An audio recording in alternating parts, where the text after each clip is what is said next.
بسم اللہ الرحمن الرحیم۔ السلام علیکم۔ استغفار کی بے شمار برکتیں ہیں۔ رسول صلی اللہ علیہ وآلہ وسلم نے فرمایا، جو شخص پابندی کے ساتھ استغفار کرے گا، اللہ تعالیٰ ہر تنگی میں اس کے لیے آسانی پیدا کریں گے، اسے ہر غم سے نجات دلائیں گے، ایسی جگہ سے رزق پہنچائیں گے جہاں سے اس کو وہم و گمان بھی نہیں ہوگا۔ رسول صلی اللہ علیہ وآلہ وسلم نے ارشاد فرمایا، دلوں پر بھی زنگ لگ جاتا ہے جیسے تانبے پر زنگ آ جاتا ہے، اور دلوں کا زنگ دور کرنے والی چیز استغفار ہے۔ استغفار کی فضیلت۔ رسول صلی اللہ علیہ وآلہ وسلم نے فرمایا، میرے دل پر بھی پردہ سا آ جاتا ہے اور میں دن میں 100 مرتبہ استغفار کرتا ہوں۔ استغفر اللہ و اتوب الیہ، میں اللہ سے بخشش مانگتا ہوں اور اسی طرف توبہ کرتا ہوں۔ استغفار کی اہمیت احادیث کی روشنی میں۔ کثرت سے استغفار کرنا۔ رسول صلی اللہ علیہ وآلہ وسلم نے ارشاد فرمایا، اے لوگو، اللہ تعالیٰ سے اپنے گناہوں کی توبہ کیا کرو، کیونکہ میں اللہ سے ایک دن میں 100 بار توبہ کرتا ہوں۔ رسول اللہ صلی اللہ علیہ وآلہ وسلم نے ارشاد فرمایا، جو شخص گناہ کرتا ہے پھر وضو کر کے نماز ادا کرتا ہے اور توبہ و استغفار کرتا ہے تو اللہ تعالیٰ اس کے گناہ معاف کر دیتا ہے۔ اگر ہم استغفار کرتے ہیں تو ہمیں کیا فائدے حاصل ہوتے ہیں؟ گناہ معاف ہوں گے، باغات ملیں گے، بارش ہوگی، نہریں جاری ہوں گی، اولاد نصیب ہوگی، خوشحالی والی زندگی نصیب ہوگی، مال ملے گا، طاقت اور قوت ملے گی۔ سبحان اللہ۔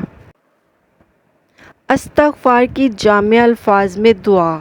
غلام رسول زید رضی اللہ تعالیٰ عنہ سے روایت ہے کہ رسول صلی اللہ علیہ وآلہ وسلم نے ارشاد فرمایا، استغفر اللہ الذی لا الہ الا، میں اس اللہ سے معافی مانگتا ہوں جس کے سوا کوئی معبود نہیں، ھو الحی القیوم و اتوب الیہ، وہ زندہ اور کائنات کا نگران ہے اور میں اسی کے حضور توبہ کرتا ہوں۔ جس نے کہا تو اس کے گناہ معاف کر دیے جائیں گے اگرچہ وہ میدان جنگ سے بھاگ گیا ہو۔ ہر مصیبت کا حل اور علاج استغفار میں۔ 3 افراد حضرت حسین رضی اللہ تعالیٰ عنہ کے پاس آئے۔ ایک نے بارش کی قلت کی شکایت کی کہ کافی عرصہ سے بارش نازل نہیں ہوئی۔ آپ نے فرمایا، کثرت سے استغفار کرو۔ دوسرے نے کہا، میرے ہاں اولاد نہیں ہوتی، میں اولاد کا خواہش مند ہوں۔ فرمایا، کثرت سے استغفار کرو۔ تیسرے شخص نے شکوہ کیا، زمین میں قحط پڑ گیا، غلہ پیدا نہیں ہوتا یا بہت کم ہوتا ہے۔ حضرت حسین رضی اللہ تعالیٰ نے اس سے فرمایا، کثرت سے توبہ و استغفار کرو۔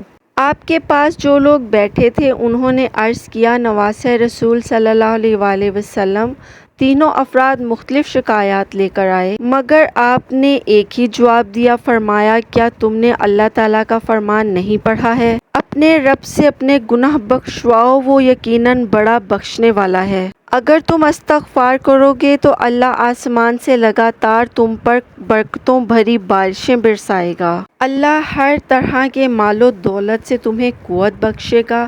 اللہ تمہیں بکثرت اولادیں عطا فرمائے گا اور اللہ تمہیں نعمتوں بھرے باغات دے گا اور ان کی سیرابی کے لیے نہریں جاری فرما دے گا۔ موجودہ اور ہر طرح کے حالات میں استغفار کیجیے۔ حضرت محمد صلی اللہ علیہ وآلہ وسلم نے فرمایا، جب انسان 40 برس کا ہو جاتا ہے اور اس کی اچھائیاں اس کی برائیوں پر غالب نہیں آتی تو شیطان اس کی آنکھوں کے درمیان بوسہ دے کر کہتا ہے، یہ چہرہ ہے جو بچ نہیں سکے گا۔